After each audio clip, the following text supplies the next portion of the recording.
मंडळी, तमिळनाडूच्या राजकारणात सध्या मोठी खळबळ उडाली आहे. अभिनेता ते राजकारणी असा प्रवास करणारे तमिळनाडूचे मुख्यमंत्री जोसेफ विजय सध्या एका मोठ्या कायदेशीर पेचात अडकलेत. दाक्षिणात्य सिनेमाचा सुपरस्टार, करोडो चाहत्यांच्या हृदयावर राज्य करणारा थलपती विजय, ज्यांनी चंदेरी दुनियेला रामराम ठोकून राजकारणात पाऊल ठेवलं आणि पाहता पाहता थेट मुख्यमंत्री पदापर्यंतच्या खुर्चीपर्यंत मजल मारली, तीच खुर्ची आता धोक्यात आली आहे. एका कायदेशीर याचिकेमुळे विजय यांच्या संपूर्ण राजकीय भवितव्यावर टांगती तलवार आहे. याच पार्श्वभूमीवर कोर्टात असं काय घडलंय ज्यामुळे विजय यांना स्वतःची आपली बाजू मांडायला हायकोर्टाचे दरवाजे ठोठावे लागतायत? नक्की हे प्रकरण काय? हे प्रकरण विजय यांचं मुख्यमंत्री पद हिरावून घेऊ शकतं का? हेच सगळं आजच्या या व्हिडिओच्या माध्यमातून जाणून घेऊयात. नमस्कार, मी ऋतुजा आणि तुम्ही पाहताय विषयच भारी. मंडळी, प्रकरणाच्या मुळाशी जाण्याआधी थलपती विजय यांचा हा प्रवास समजून घेणं खूप जास्त गरजेचं आहे. तमिळनाडूच्या राजकारणात सिनेमाचा खूप मोठा इतिहास आहे. MG रामचंद्रन, जयललिता आणि करुणानिधी या सगळ्यांनी चंदेरी पडद्यावरून थेट जनतेच्या मनात आणि सत्ता कारणावर राज्य केलं आणि याच परंपरेचा नवा वारसदार म्हणून थलपती विजय यांच्याकडे पाहिलं गेलं. जेव्हा विजय यांनी आपल्या तमिझगा वेत्री कळगम नावाच्या TKV या पक्षाची स्थापना केली, तेव्हाच स्पष्ट झालं होतं की तमिळनाडूमध्ये एक नवीन राजकीय इतिहास लिहिला जातोय. पहिल्याच सभेत जमलेली लाखोंची गर्दी, विजय यांची आक्रमक शैलीने सत्ताधारी द्रविड राजकारणाला सुरुंग लावला होता. विजय यांनी फक्त निवडणूक लढवली नाही, तर आपल्या लोकप्रियतेच्या जोरावर विरोधी पक्षांची धूळधाण उडवत मुख्यमंत्री पदाची शपथ घेतली. अभिनेता ते थेट मुख्यमंत्री हा प्रवास जितका स्वप्नवत होता, तितकाच तो वादळी ठरला. कारण सत्तेवर येताच विजय यांच्या समोर आव्हानांचं डोंगर उभं होतं. त्यांच्या समोर सर्वात मोठं आव्हान थेट कायद्याच्या न्यायालयातून समोर आलं. आता बघूया हे प्रकरण सुरू कुठून झालं.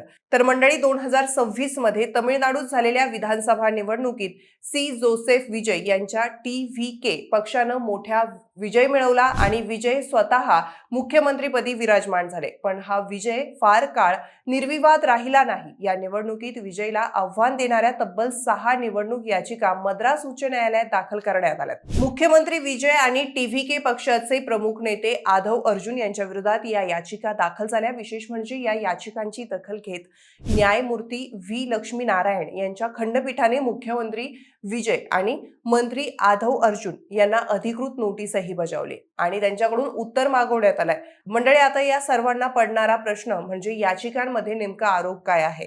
तर या याचिकांमधला सर्वात गंभीर आणि चर्चेचा मुद्दा आहे तो म्हणजे निवडणूक प्रचारात लहान मुलांचा वापर केल्याचा आरोप.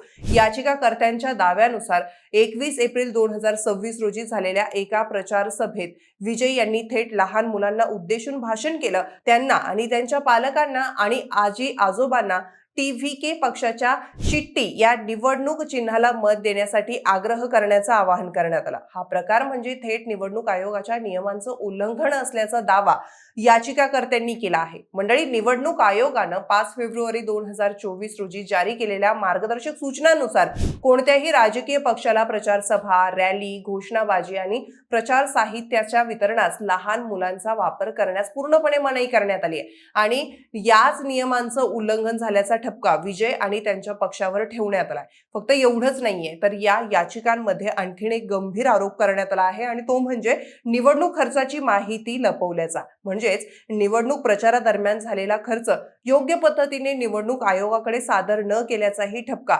याचिकाकर्त्यांनी ठेवला आहे. या दोन्ही आरोपांमुळे प्रकरण अधिकच गंभीर बनत चाललंय.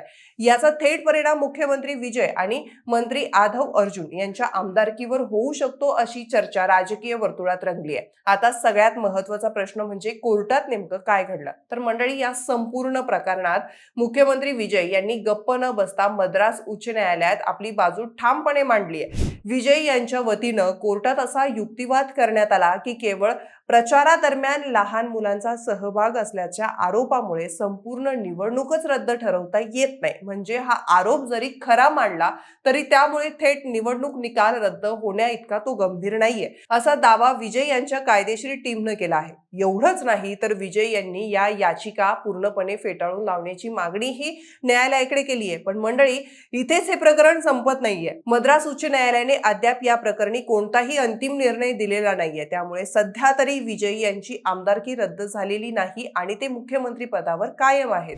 विजय यांची याचिका रद्द करण्यासाठी केलेल्या अर्जावर येत्या 31 ऑगस्ट रोजी पुढील सुनावणी होण्याची शक्यता आहे. म्हणजे अवघ्या काही दिवसातच या प्रकरणाला आणखी एक महत्त्वाचं वळण मिळू शकतं.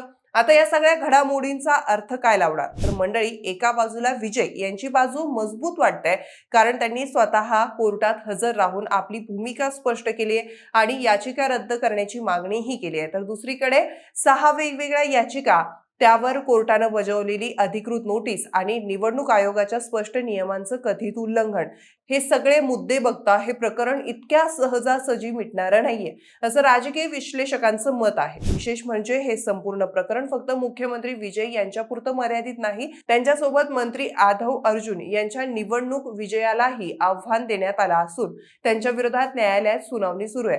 मंडळी, आपण पाहिलं तर तमिळनाडूच्या राजकारणात विजय यांचं आगमन हे मुळातच नाट्यमय होतं. एक सुपरस्टार अभिनेता थेट राजकारणात उतरतो आणि निवडणूक जिंकून मुख्यमंत्री पदापर्यंत पोहोचतो. हा प्रवासच मुळात चित्रपटाच्या कथेसारखा वाटावा असा आहे.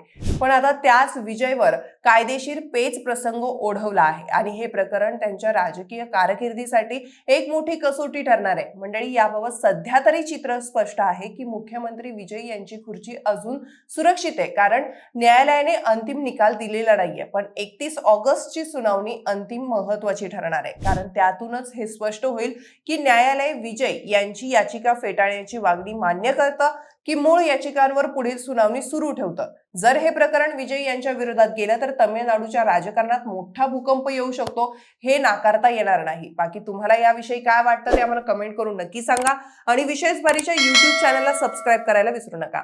धन्यवाद.